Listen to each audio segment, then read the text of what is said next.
Hey guys, it's Danny. Welcome to a new episode from our Q&A series. Today I'm gonna be answering more of the questions you left in the comment section of my videos, both from this series but also other videos as well. I shall try to answer as many as I can today. Got my glasses so I can see. And my companion today is the wonderful Cattleya Cosmic Delight, which is just a delight. She looks so pretty in the summertime. She has this corally color and great poloria. She's gonna be sitting here next to us just so we keep with the theme of the orchids.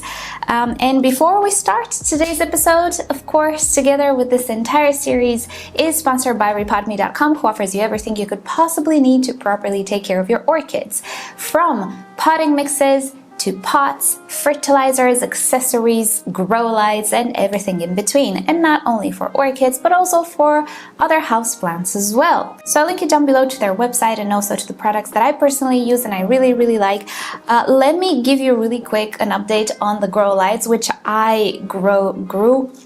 See what I did there? Which I grew to like really much. So first is the Catasetum type orchid under that extendable grow light. He is doing very well, almost matured the growth, and he is residing in a like full darkness corner of my living room. I don't have a window on that side, so all he gets is that light, which is more of a medium light. It's not very strong, but he's growing well. And also my Alocasia, she's throwing leaves all over the place. I really like those lights. I think they're great. I wish they would come up with a bit bigger lights so I can fit an entire like Cattleya specimen at some point, because right now I can't. They're made for like tinier Phalaenopsis or tinier orchids in general. But anyway, I really like those lights. Just wanted to give you an update on them. And with that said, let's get to the questions, shall we? Right, so first question from Teresa. Did you add the holes in the pots? With some pots, yes. Some of these pots that I have are very old. I think this is one of the very old ones. Some of them are from 2013, not even kidding. This most likely is one of the pots that one of my Phalaenopsis came with a long time ago, and I managed to keep it in good condition up until now. And of course, these pots don't have extra ventilation. All of these flower shop Phalaenopsis don't really come in the in the most appropriate or safest of pots. So yes, I drilled these pots a long time ago with a soldering iron. I don't do it too much these days because I have left so many pots that I actually don't have to purchase. I also have many of the rePotme pots that they sent me like 6 or 7 years ago, which of course I still have, and they already have slits. So the pots that I have for a long time, and they came with orchids, I just drilled the pots myself. And I find that the soldering iron method is the quickest one. Next question from Ria. I bought 3 new phals and the leaves are light green. Do they have different light requirements than the darker leaved ones? And I have some names here. Let me just Google real quick and see if they're novelties. Okay, they look like novelties. No, they don't. Both, and what I mean by novelty is more of the summer bloomer, closer to the species type of orchids, either more simple hybrids, either the actual summer blooming species. These guys typically, and let me just show you an example, right? Right, so these guys do typically have slightly lighter colored leaves. They're also a little bit glossy. You don't need to do anything extra for them, like giving them extra fertilizer or anything. It's just how they are. It's not a deficiency, and it doesn't mean they don't receive enough light. And no, they don't have different light requirements than the typical Phalaenopsis. It's just about the pigmentation. Think about the Schilleriana, which I'm gonna bring just to show you the enormous difference in looks and color. There we are. Do you see what difference in coloration we have here? Both of these orchids require the same amount of light. This one doesn't require more light or anything. It's just the natural pigmentation of the foliage. So don't worry, there are different types of hybrids or species of Phalaenopsis out there, and their coloration can vary from the light green to the actual dark or even mottled leaves. They all require the same amount of light, which is bright shade, let's say. They're not highlight orchids, so don't worry about the light aspect based on the color of the leaves. Next question from Summer Jean. Hi Danny and community. I have a Phalaenopsis that has made a baby For each baby I've had and I love it, but the keikis are back to back. Okay, I get it. The keikis are back to back and it's been over 2 years with no sign of roots. What do I do? So if I understand correctly, you have keikis on your Phalaenopsis orchid. I'm not sure if basil keikis or spike keikis, and they did not produce roots. What should you do? Well, I would prioritize the mother plant. If the mother plant seems like she can handle the amount of babies which are dependent on the mother plant, everything is okay. If you intend to save the babies or you just want to keep them or share them, keep them on the plant until they produce roots. Yes, I know some Phalaenopsis are just a little bit weird. They will not readily produce roots. You kind of need to wait for it. So it really depends on you. If you don't intend to do anything with the keikis, if you already have too many of them, you can cut the flower spikes or remove the keikis altogether if you want. Also, if the orchid is struggling, if she appears to be dehydrated and just looking very sad for having all of this extra weight, remove them.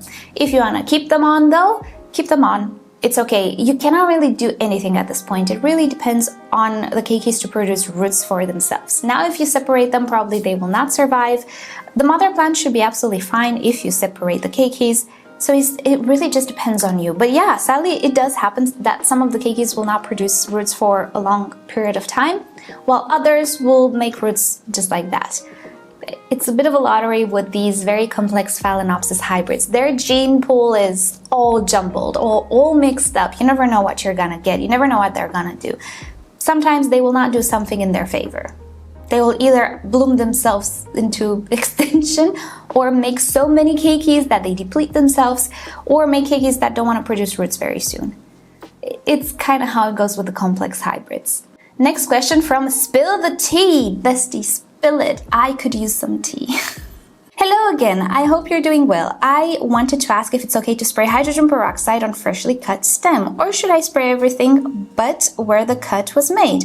It's absolutely fine. And by stem, I think you mean a flower spike of a Phalaenopsis. It's absolutely fine. You can spray it. I personally do not spray hydrogen peroxide on stems or flower spikes, because they don't really get infected. They seem to be very woody, and even if they do get infected, I don't care too much about them. Also, I cannot say that I've ever had issues with having an infection traveling down to the stem or anything of the sorts. I'm not saying it doesn't exist, but I tend to believe it's rare, especially if you don't spill water everywhere. So if you feel better spraying hydrogen peroxide on the freshly cut flower spike, you can do so. Make sure you just don't let it pool in between the leaves. But I don't think it's necessary. I think you shouldn't worry about it. Flower spikes are not something that typically we want to keep on the orchid, so it doesn't matter if even a little pathogen gets in. And in my experience, they just don't travel to the stem. Next question from Stefan, sorry. Do you fertilize during autumn and winter? Yes, absolutely. I fertilize all of my orchids all the time. Exception being the ones that have a dormancy, such as Catasetum orchids or some Dendrobium orchids. Most of the orchids that we have in our collection and are easily available to us are continuous growing orchids. Phalaenopsis cattleyas, some Dendrobiums, not all of them, Oncidiums, Tolumnias, Bulbophyllums. I'm looking to see what other types of orchids I have. Vandas. All of these guys are continuously growing orchids. Yes, they can slow down a little bit in the winter depending on your environment. In my environment, they don't really slow down all that much because this house actually stays very, very warm-ish. Also, my winters in this area are very mild, so the temperature outside doesn't affect the temperature inside to that extent that I have a very low temperature here anyway. So yeah, as long as the orchid is growing and is not dormant, I fertilize. Maybe in the winter I can skip some days because, I'm a little lazy, and some of my orchids do slow down mildly, but I don't stop fertilizing. I don't stop fertilizing if the orchid is in bloom or it has a flower spike or anything of the sorts. If it has continuous growth, I fertilize. And also I have slow release fertilizer in the pots, which makes it that things are always kind of fertilized, given by the end of the year, theoretically, the slow release fertilizer is depleted. I don't know in what percentage because I can't really measure it, but everything is kind of still fertilized. Actually, I'm sorry for digressing, but I'll make a little parenthesis here. Yes, I do have slow release fertilizer in the catasetum pots as well. Did we have a small earthquake? Because Birdie made some noise, and also I heard some noises in the shelves. We might have. It's not bad. So I was saying, I have slow release fertilizer in the catasetum pots, and yes, they do take a break during winter, a dormancy. What happens to the slow release fertilizer? It's okay, because I don't water catasetum in their dormancy, catasetums. And if the slow release fertilizer doesn't have water around it, it doesn't really release fertilizer. And if the orchid is dry and the roots are dry, they don't absorb nutrients. So it works out, you know? Next question from Census Gary. This is interesting, but why are these novelty orchids, like novelty orchids, what's novel about them compared to the other hybrids? I talked about this like a few years ago as well when I did the care, I guess, for the novelty orchids video. I don't know how much of a novelty these orchids are anymore because some hybrids are pretty old. I don't know how much in the future we will keep calling them novelties because they will get old, right? But this is a term that I've heard in the American Orchid Society webinars. I think they use it, like the experts use it. So that's why I kind of used it as well. I don't know if you guys want us to stop calling them novelties. We can call them summer bloomers or whatever term feels better to you. I really don't know how to call them. They're called novelties because they're newer, right? They are not older hybrids, and typically we refer to the novelties, the hybrids between the summer bloomers, in between them, and other orchids as well. The normal hybrids, I guess, are the flower shop ones, and the novelty ones that don't look like the flower shop ones, they have fragrance, they have rich colors, they have weird flowers, right? They're a bit of a novelty. How long will they stay a novelty? I don't know. I don't know if it's even correct to call them novelties anymore. You're right, you know, I don't know if they're novel anymore. So it's up to you. If you want us to call them something else, we can. Up for debate. I typically like to call them summer bloomers because they bloom in the summer.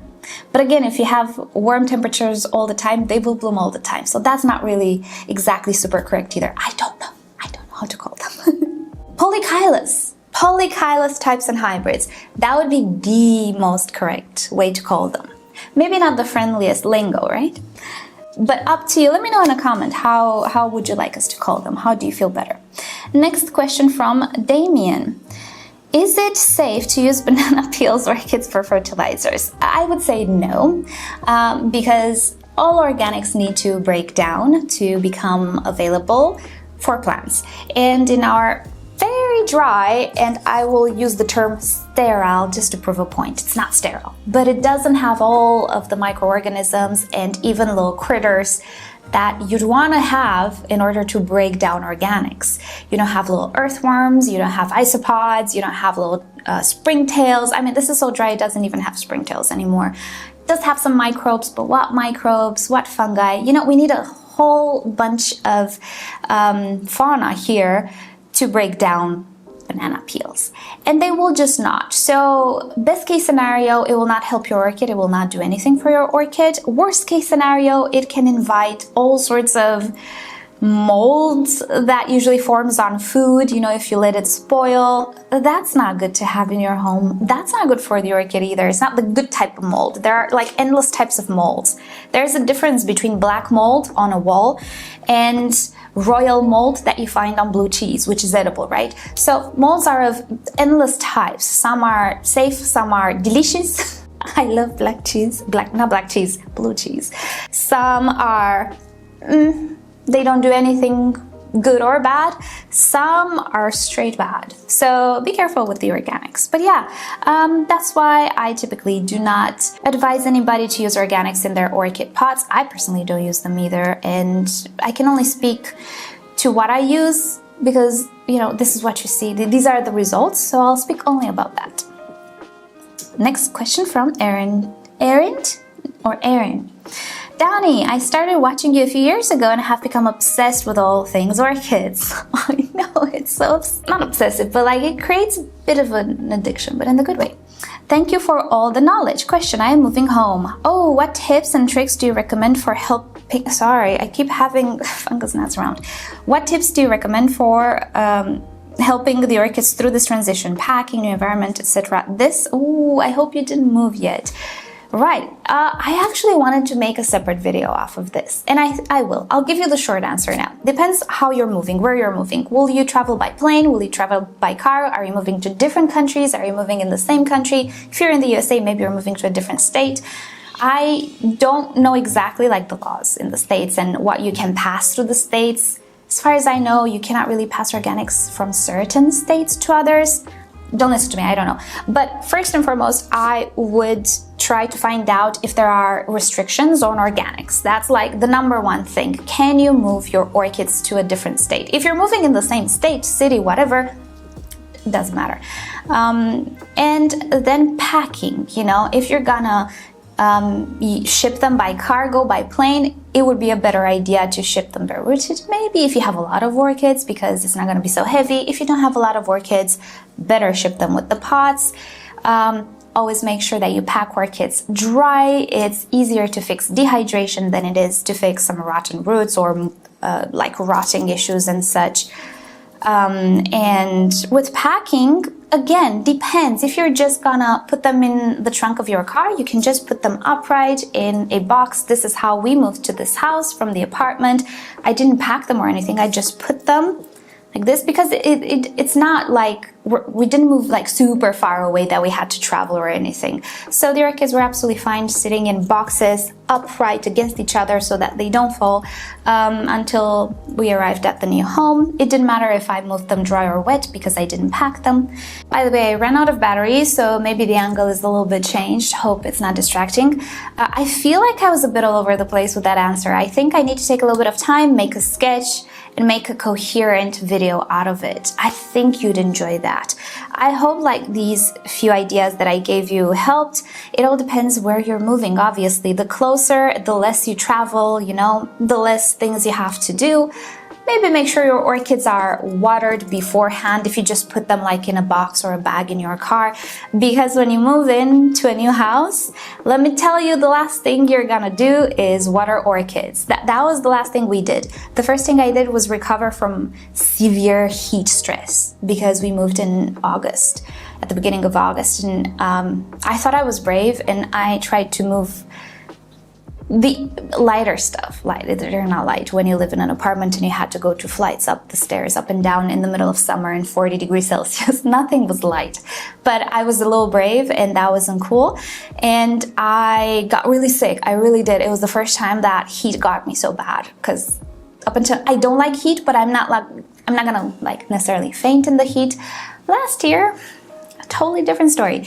So, as I was saying, I digressed. Make sure if you're moving with a car that the orchids are hydrated, because I don't know if you're gonna have the time when you are finally in your house or the availability, you know, to water your orchids. Maybe you wanna make the bed so you can sleep nice, or maybe you just want to order some pizza and like chill a little bit surrounded by boxes because you're overwhelmed. Many things can happen, you know, when you move houses. So the last thing you want is to have to water the orchids. It really depends. So maybe, yeah, it's gonna be better to make a different video. Maybe today, maybe I'll take like a 10-minute break and sketch out a little bit of an idea and make a new video about that. I think it's a good idea. Next question from Robin Bea, so we don't spend like an entire day on this video because I have other videos to film. So, Bea is asking, how do you tell the difference between algae and cyanobacteria, and why is cyanobacteria worse? Great question. So, algae is... let me check the definition so I don't give you bad advice. And by the way, algae, pronounced algae, is the British pronunciation and algae is the American pronunciation. I'm not British or American, so I can choose which one I like. Algae are a diverse group of primarily aquatic organisms that use photosynthesis to produce energy. They're the plant's ancestors, right? They are a group of organisms that photosynthesize. They need sunlight, they need water and nutrients, just like plants to survive. Cyanobacteria, it's a whole different thing. Oh, also, they produce oxygen. They work just like a plant, but some of them can be slightly parasitic. They can smother plants sometimes, especially aquatic plants. But anyway, algae in itself, not the worst thing you can have. They're fine, depending on the algae. But with orchids, they're fine. Cyanobacteria, on the other hand, is not an algae. It is a bacteria that can photosynthesize. Looks slightly different. Sometimes it's called the blue-green algae, even though it's not an algae, but it has this more of a turquoise, let's say, color to it. It smells bad, and it also releases byproducts that are toxic to us as well, but also to plants. So let's see the definition of cyanobacteria. A division of microorganisms that are related to the bacteria but are capable of photosynthesis. They are prokaryotic and fifth grade biology. I still remember it. Biology was my favorite subject. And represent the earliest known form of life on Earth. I missed this aspect. Righty. There we go. It's an ancient life form on Earth. They can actually, as I was saying, produce some toxic byproducts that, in my experience, affected thinner and more fragile orchid stems, like in the case of jewel orchids. I had some issues there. Also, brand new root tips. They can severely affect them, burn them. In aquariums, they can affect the fish as well. No fish, no snail, nothing eats it because it's toxic, probably doesn't taste good, and it's bacteria, it's not algae. So in a bit of a nutshell, this is the difference between algae and bacteria. One is an algae, one is a bacteria, and they do different things. You don't want cyanobacteria. If you Google it, you'll see all about the cyanobacteria and the byproducts it produces and so on. But that's a bit in a nutshell. But we don't want cyanobacteria. And in my environment, for whatever reason, cyano is very prolific. Like if I get algae in a pot, it's most likely cyano. It's not algae. Good thing is you can make it go away by removing light. That's why I have bark on top of all of my pots, just so I shade the first layer of moss. And pretty much I solved my cyanobacteria issue. Next question from Echo. My house temperature is semi on the cooler side, 80 during the day and 65 at night. Let me see. F2C. 80. 26, okay. 26C. And 65 at night. 18. Nice temperatures you got there. Oh my gosh. You must have a lot of flower spikes, huh? My cats love it. Cattleyas, that is. I'm sure maybe kitties love it too. But my phals are starting to produce spikes already.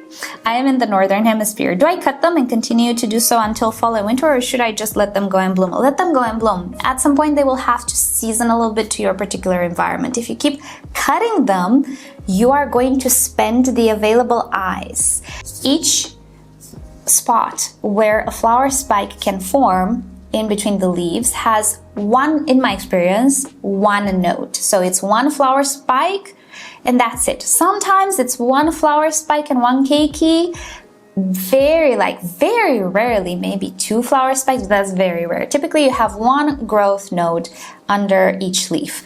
If you see a flower spike and you cut it, in the hopes that you're gonna season your orchid, what you're gonna do is spend the available eyes. So if your orchid produces flower spikes on all of her available eyes and you cut them, when the fall comes, there will be no more space for new flower spikes, so your orchid will not bloom. So do not cut the flower spikes on Phalaenopsis orchids unless the orchids are severely dehydrated or very, very stressed and it's a survival thing. Just to season a healthy orchid, no, don't do it. It will season itself according to your environment. And if you have such incredible temperatures at this time of the year, I'm so jealous, it is what it is. Let the orchid season to what you have in your home.